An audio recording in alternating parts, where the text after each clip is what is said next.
Hey, everybody. This is I am Stacey Thomas, and you're watching the Stacey Thomas Show.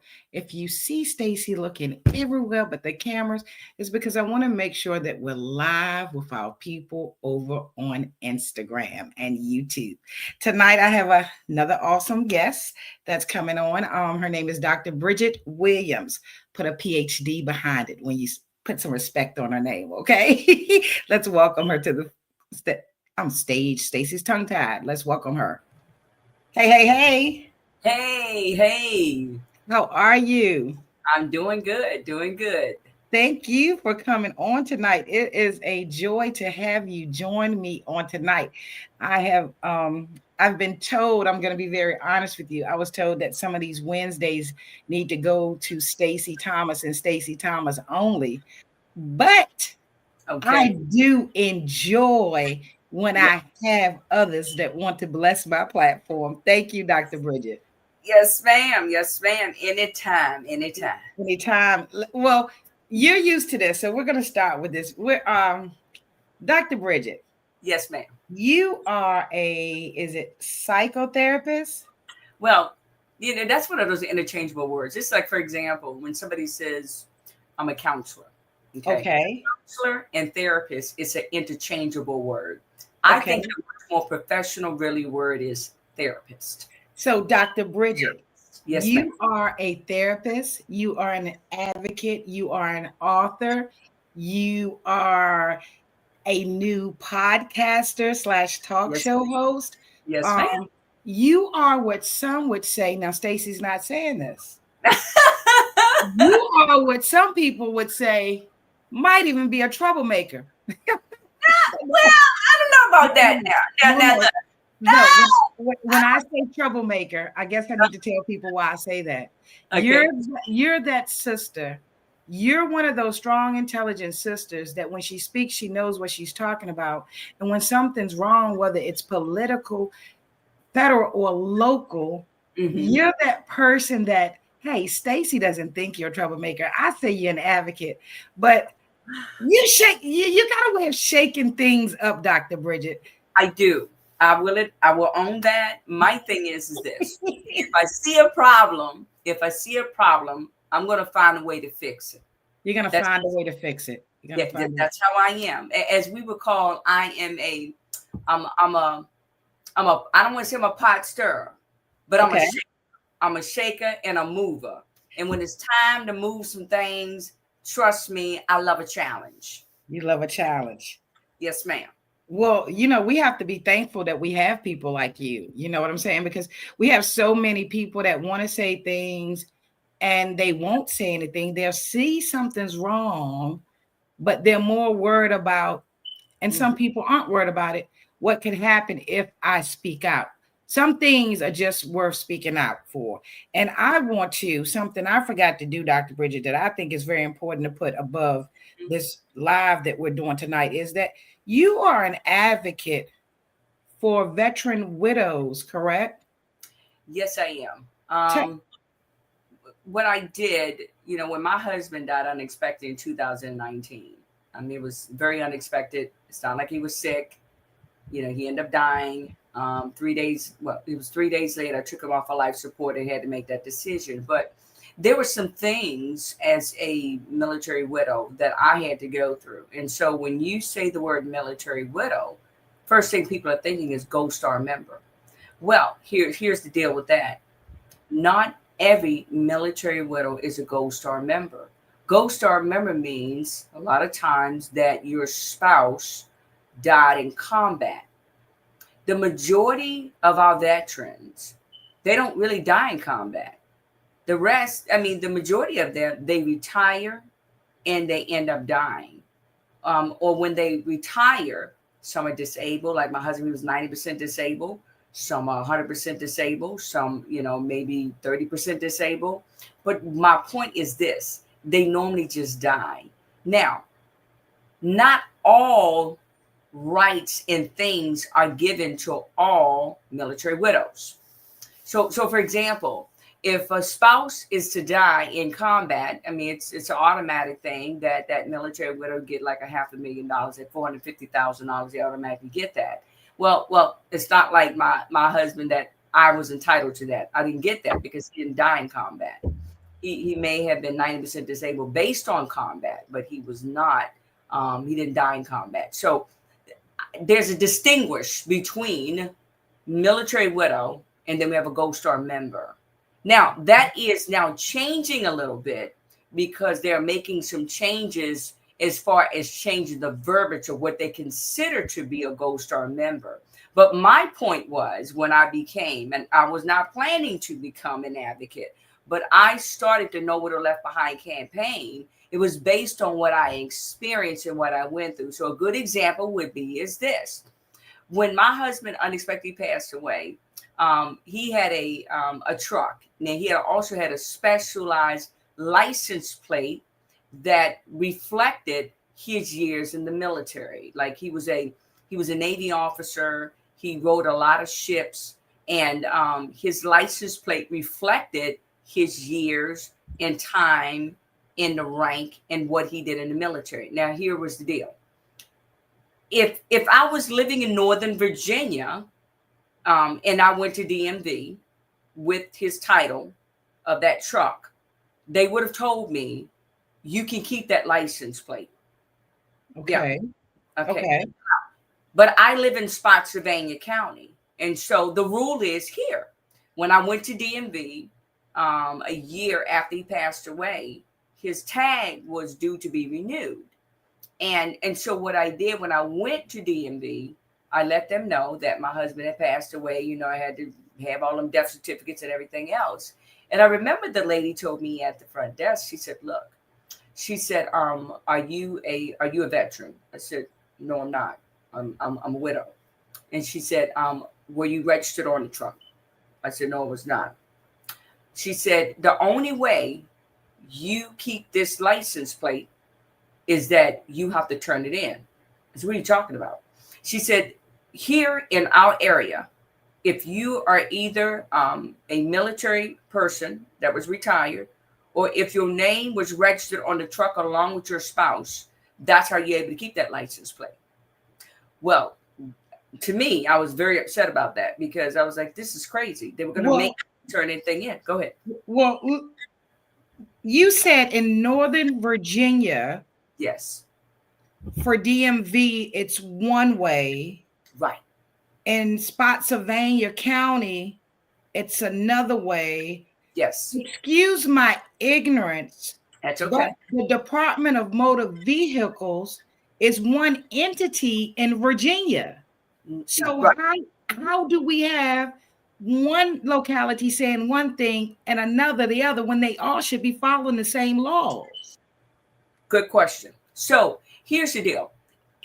Even though DMVs are all over the state of Virginia, they're counties. So you have to look at the localities, the counties, and everybody have their own rules and regulations where you live. Yes, ma'am. Wow. So things was not unified. So, you know, I got to the point, I got a little salty with the lady, you know, at the front desk. And so she said, look, she said, unfortunately, you'd have to turn a license plate in. You know, me, I was like, no.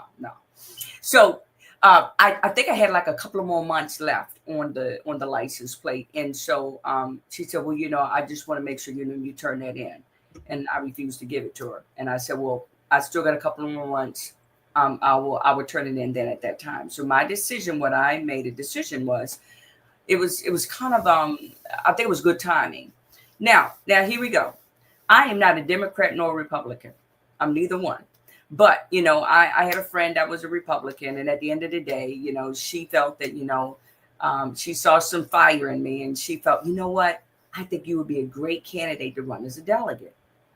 And so I knew the guy that was going to be retiring in our area because he wanted to just get out because he had been there for 30 something years. And he said he probably would end up dying in office. So he wanted to step down.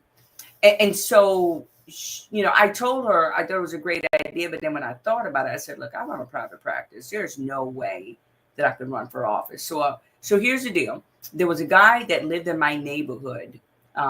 And, you know, he was, you know, a guy that was in the Republican Party, yada, yada, yada. His name was Phil Scott. And so I spoke to him. Him and I, we worked the deal out. I said, look, if I help you win this race, I need you to pass this bill. So I ended up writing the bill, put the bill together. And so him and I, we worked out a deal. And I actually got him, I think it was like 85% of the votes at one precinct. I worked that whole precinct, me and another girl, and I got him in, and he won the election. And so what happened? Was the bill passed? So I was ready to go there. So what happened was, at that time, him and I, we talked. And so he was brand new. And they said they had never heard of this before. And somebody, creating a bill for a license plate. Well, I insisted. So he ended up getting somebody to help him write the bill. And I told him, I said, look, there were a lot of other things I needed to get done as well. So him and I, again, we worked the deal out. So what they did, they realized that it was a good idea. And I told him, I said, you remember, this is really about my husband. Okay, you got to remember, this is all about my husband. So the bill passed. They passed the bill. Now, here was the deal. When Governor Glenn Youngkin, when he signed that bill to pass in the state of Virginia, what he did was this. He unified it across the whole state of Virginia. See, at that time, before that, things were not unified. One county would say one thing, another county would say another.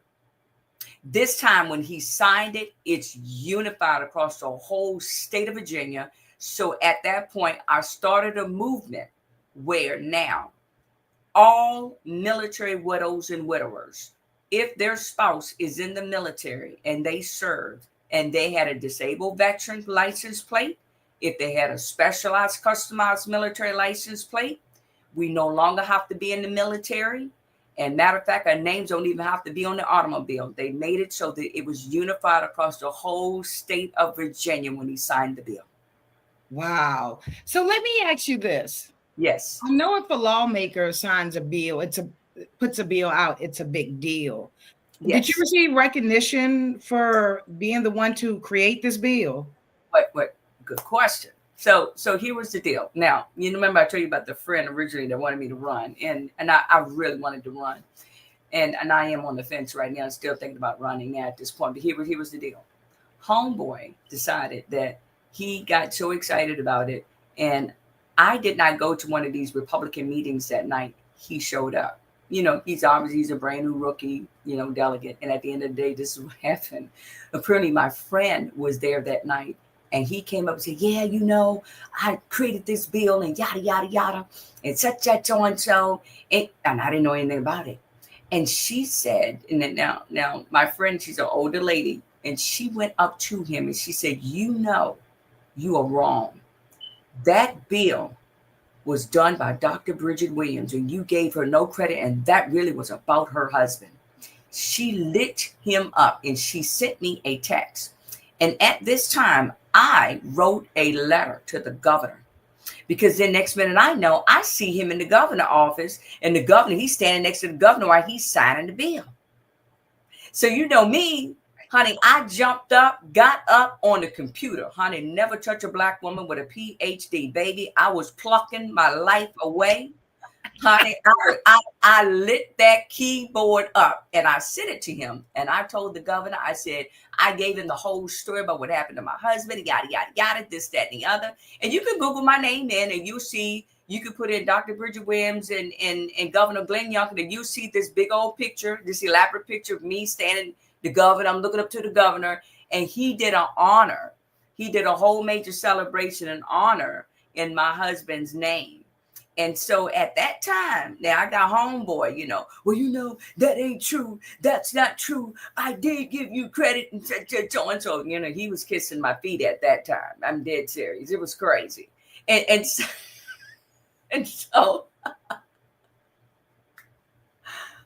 I can't hear you. Goodness. Oh goodness. I was on mute. It's funny because I've heard people say hell have no fury over a woman scorned. Yes. I've heard people say don't mess with a black woman's children. And you just said you don't mess with a black woman with a PhD.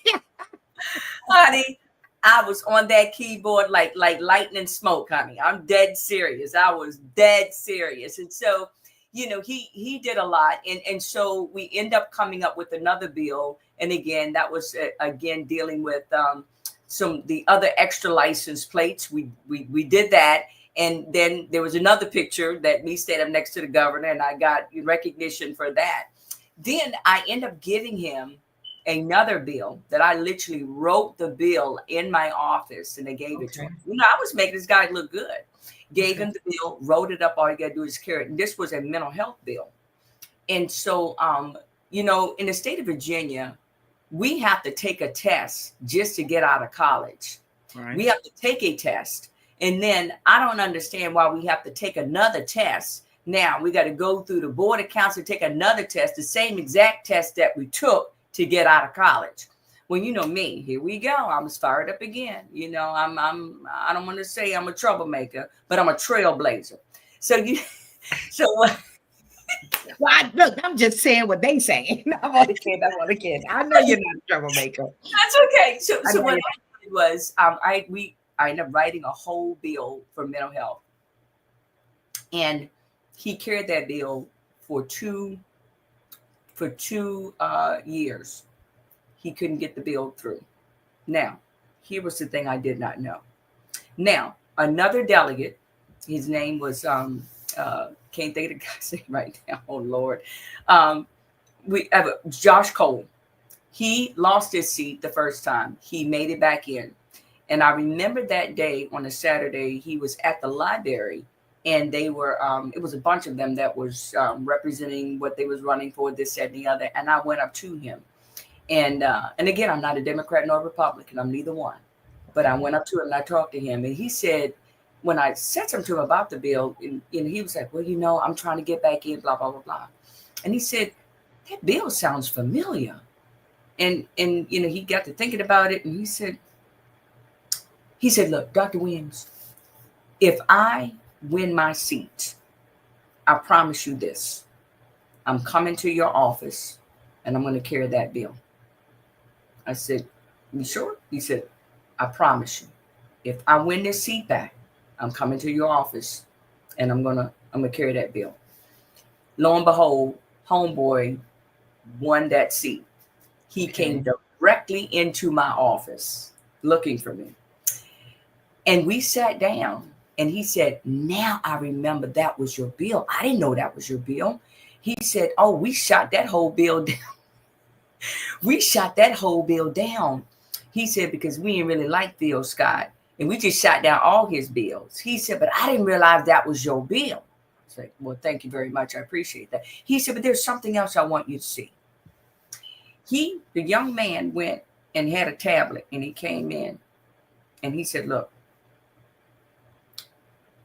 he said, what do you know what he did when he went on the floor? I said, I don't know anything. I'm going to show you what he did. He came and that young man popped that daggone tablet out and he showed me. He said he did not fight for this bill. The second time around, he didn't fight for this bill.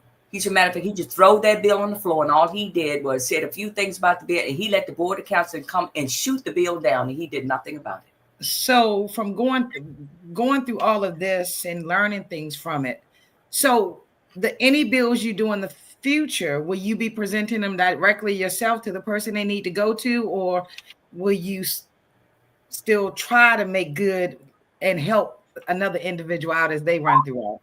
That's a good question. Let me finish the last portion. Josh Cole. Well, we don't want to call too many names on this platform. That's okay. All right. We don't want to call too many names. Okay. He's the nice guy. We got the bill through. We passed that bill through. It got through and it made a major difference. Major difference.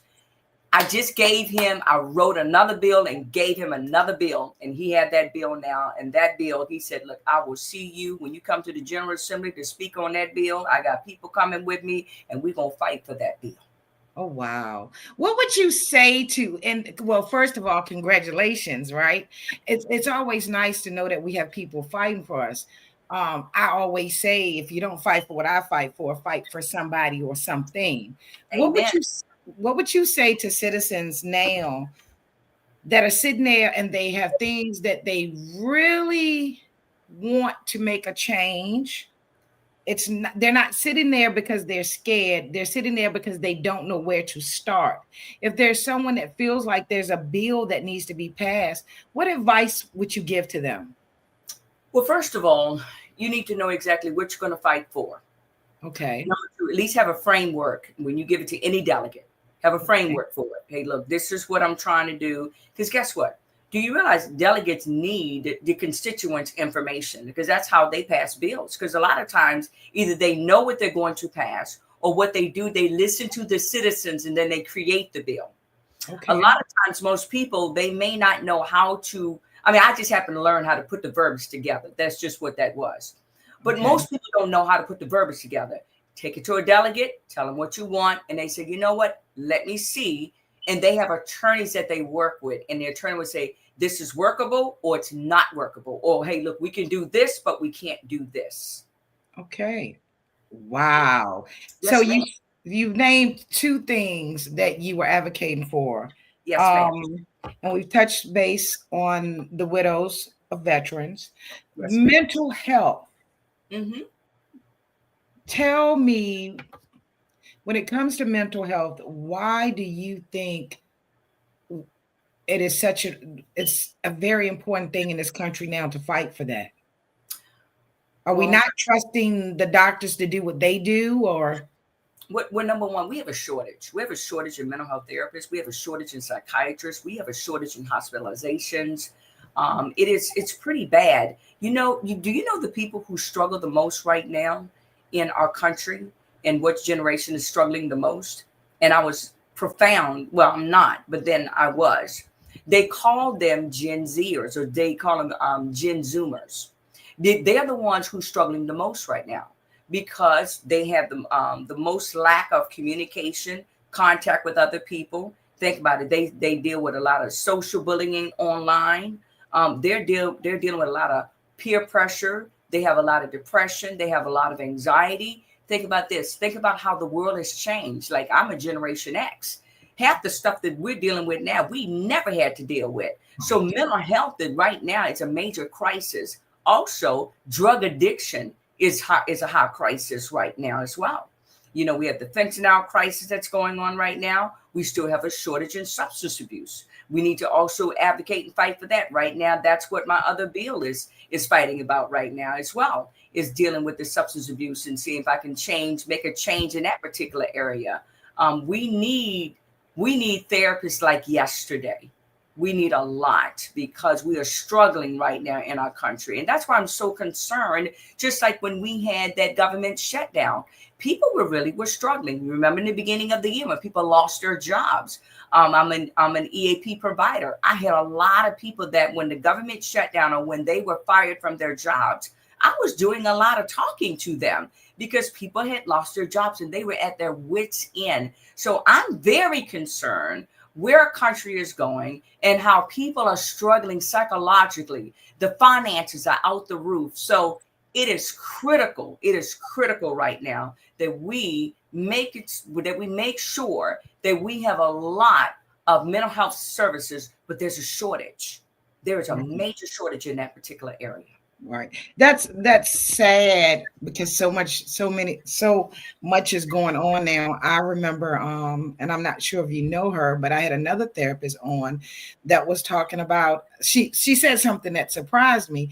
She said that when we were having the election, her clientele increased. Yes. I said during the election, I said, excuse me, why during the election? She says, well, people worried about who's going to get it. People worried about what's going to happen. And a lot of times people don't take mental health serious. People think the only time someone may have a mental health problem is if they say they're thinking about committing suicide, but they don't realize the toll that stress takes on individuals. Yes, ma'am. I mean, yeah, I agree with her. I had a major increase in clientele base, even when it came after, the individual that's sitting in the White House right now, and we had to deal with that, and people were upset, and they were very concerned. They was worried about their jobs. They was worried about this. Oh yeah, I agree with her. I agree with her. Yeah, so with all of the advocacy right? If that's not keeping you busy enough. As an author, tell us about, you wrote a book called The Shepherd's Pie. Yes, that was a mental health book that I went through back 30, 35 plus years ago, before I actually was even in the mental health arena as a therapist, any of the above. I actually started out really, I'm going to say, as peer to peer, to be honest. But I actually had a major nervous breakdown as a military wife. And it was a struggle. And I went through a lot of anxiety. And I actually almost became an agoraphobic. I actually escaped a dangerous religious group. I went through all of that. And I wrote about that experience. Wow. Yes. So this book isn't just for veteran women, but this is a book that anyone can read. Anyone can read that book. I have another book that I wrote. It's called Memoirs of a Military Widow. And that book is also very good for if it was a military widow that's going through that, and I understand exactly what they're going through. And I'm actually currently working on my fourth book right now, which is I'm going through the journey of widowhood. Wow, congratulations on everything. Now Yes. we got to get to what's going on. Well, the advocacy is still going on, so I don't want to act like that isn't. But Yes. You are now a new talk show host / podcaster, and the name of the show is Unfiltered Truth. My gosh, I love it. I love it. I get to go on there, honey, and I get to look. I get to go on there and just unleash. It's very cathartic for me, you know. And yes, it's very cathartic. And guess what? I don't have to go there and give anybody any answers. Nobody has to have any answers. I could just speak my mind, and guess what? And interview folks. And because that's what I do for a living. We interview folks. We get into people's business and get to ask all those questions and be very unfiltered about it. I enjoy it. She'll be back. Let's see. But in the meantime, until she gets back, it's a perfect time for me to tell you about, while we're waiting. Well, I'm going to take a little break, Dr. Bridgette. This is a perfect time for me to tell you, business owners, change makers, authors, entrepreneurs, people that own their own products. There's a Power Pack sale going on until December 31st. It's with Stacey Thomas, World's Guinness Book World Record, Cyrus Webb, who's also the host of one of the top Amazon Live talk shows live on Amazon. Check us out if you're looking for promotion. If you're looking to, as I say, let's not wait till 2026 to get ready. Let's get ready now so that when 2026 comes, baby, you already been on a platform that's helping you get out there and help you get started. So follow Cyrus Webb or stay in touch with I Am Stacey Thomas. I just love when I get to promote something, Dr. Bridgette. Yes. Oh my gosh. Yes. So you were saying something, Dr. Bridgette. Okay. The talk show. What is, let's say, the synopsis? What is the talk show about? Well, my goal of it is to talk to real people about real life events and really just kind of pull information out. So here we go. When I started it, I hate to say this, I started on politics because at that time we had people that was running for office and it was kind of perfect. It was the perfect timing for me to launch it at that point. And then it just kind of morphed from there. And so actually it's interesting. The last guy that I just interviewed, I just did him on I think it was yesterday. And he's a pastor, but yet he's a pastor, and then also he's a retired Navy officer as well. And we talked about leadership and what leadership role is all about. So I love speaking with real life people about real life events and what we can do to make things better in our country or just in general.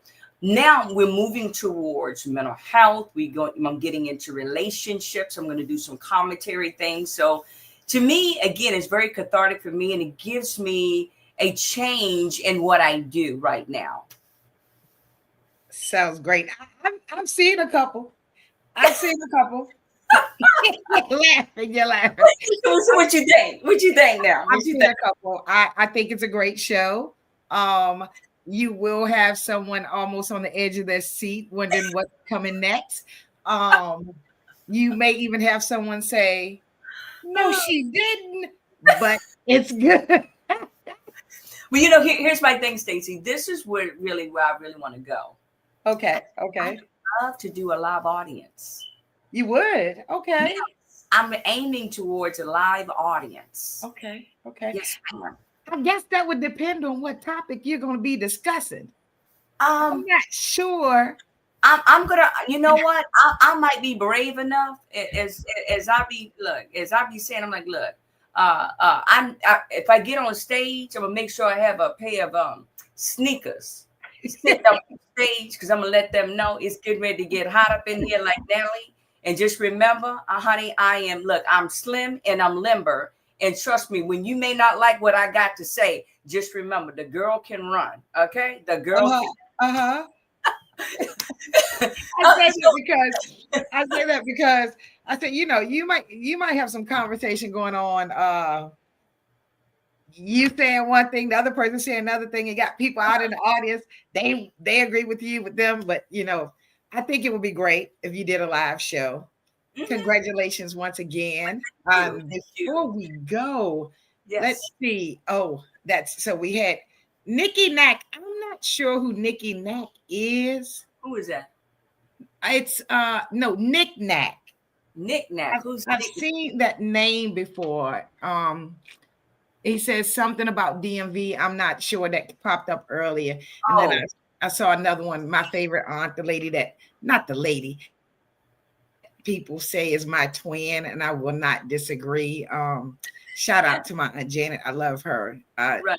She just has always supported me so much. So I've got to say that, you know, because you know everybody ain't got family members that believe in them. I just had to say that. Well, that's true. That is so true. Yes, ma'am. I just had to say that. But Dr. Bridgette, it has been nice. I've got to remember that. Don't mess with a Black woman that holds a Ph.D. You done added something to these things. Well, you know, they say hell has no fear like a woman scorned. So, you know, we when we get scorned and we don't feel that we've been done right, honey, trust me, we have no problem plucking and clucking. That's right. That's one thing we will fight for what we believe in. Dr. Bridgette, we have it on and Janet says she's believing in me. Thank you. Oh, awesome. Thank you. Dr. Bridgette. Yes, ma'am. We have it on the screen. But tell the audience where they can find you. Tell them where they can find you when they should know to bring a bag of popcorn with them. Oh God! Oh no! They may need about 4 or 5 bags of popcorn. I'm sorry, 4 or 5 bags of popcorn. Just reminding you of that one. Okay. A lot of times when we do the podcast, you can find me on. They had me down there as Dr. Bridgette Williams. Dr. Bridgette Y. Williams empowers that's on Facebook. And then you can actually find me just in general, Bridgette Y. Williams. And then you can also find me also on YouTube as well. And if they don't have time to watch YouTube, they can ride down the road and pull up iHeartRadio and Spotify, and they can hear your show on that podcast, right? Yes, ma'am. Yes, ma'am. It's been good.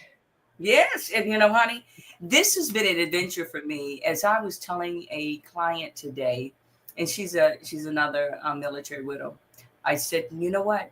I am going into a new season with myself. I have grown into the person who I am. And one good thing I'm going to say is that I have grown into a new individual that is embarking upon a journey that I'm just loving it. Sounds like me when I think I turned maybe 45 and I said, you know what? I'm going to wait to turn 80 to speak my mind and demand a peace of mind. I will start now. So I guess around my 40s, I realized, you know what? I'm growing. I'm getting better, you know, and it's a good feeling. It's a good feeling. I believe that. I believe when they say when you hit 60, like I'm 60 now. Okay. They say when you hit 60, I do believe it. They say you no longer worry about what people think about you. You speak your mind. You speak your mind. And I speak my mind now. And I don't care what anybody got to say. And that's why I call it the unfiltered truth. Yes. All right. Well, this is the last question I got to ask you. You said you speak your mind now. Are you telling me when you were 20 or 30, you were shy? I was shy. Yeah, I was. Really? Yeah, I was a very shy person. Yeah. Mm-hmm. Yeah. Really? No. The person you see now is not the person who I've grown into being who this person is. Life will make you grow. Yes, it does. Life will change you even when you're not ready to be changed. Well, I changed, to be honest, when I became a widow, and I had to grow into who I am to this day because my sense of identity, I lost my identity. I now know who I am. I get it. Dr. Bridgette, you take care of yourself. I'm looking forward to watching you grow. Folks, listen to me. When you head over to watch Dr. Bridgette's show, it would not hurt you to have a bag of popcorn. You never know what's going to come out of my mouth. We just don't know. Okay? In a bad way. I'm just saying it is very entertaining. Very entertaining. Yes, indeed, honey. And look, we are looking for sponsors, and we cool with some sponsors as well. Please, by all means, follow us. Follow us. My aunt, oh my goodness. My aunt is like you. She says, I love that because I'm a shot with no chaser. Dr. Bridgette. She didn't wait till she turned 50 to do that. He always got a shot with no chaser. No, I'm just going to who I am. But she's good, she's good. But and maybe that's what I'm getting like the older I get, I mean, yeah, I'm beginning to sound like that auntie and my father, like with this thing, of maturing. Sometimes I'm like, my kids or lover would say that was rude. How else did you want me to say it? Why do I have to spend time on trying to figure out how to say it in a way that be sure your little feelings aren't hurt? Why can't I'm not trying to hurt anybody's feelings, but there's some things you have to say, honey, right? I'm sorry. So, look, I love the way Nene Leakes said it. I said what I said, and I'm not going to take back what I said. So what are we going to do about it now? Dr. Bridgette, you take care of yourself. Okay, sweetie. Take care. You. Bringing me on. Bye-bye. Bye-bye. That was a good one, right? That was a good one. Follow Dr. Bridgette Y. Williams, and it's the Unfiltered Truth on podcast, iHeartRadio, and YouTube. Okay. So that way, like I said, if you're not a big social media person, or if there's someone that you want to say, check out Dr. Bridgette, they can always pull it up on the radio as they ride down the road. I am Stacey Thomas, the host of this show, right? And as always, I like to leave you with this.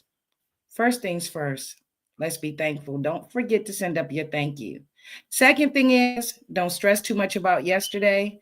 Don't worry too much about tomorrow, because if we do, we'll miss living today. Have a great night, and thank you for watching.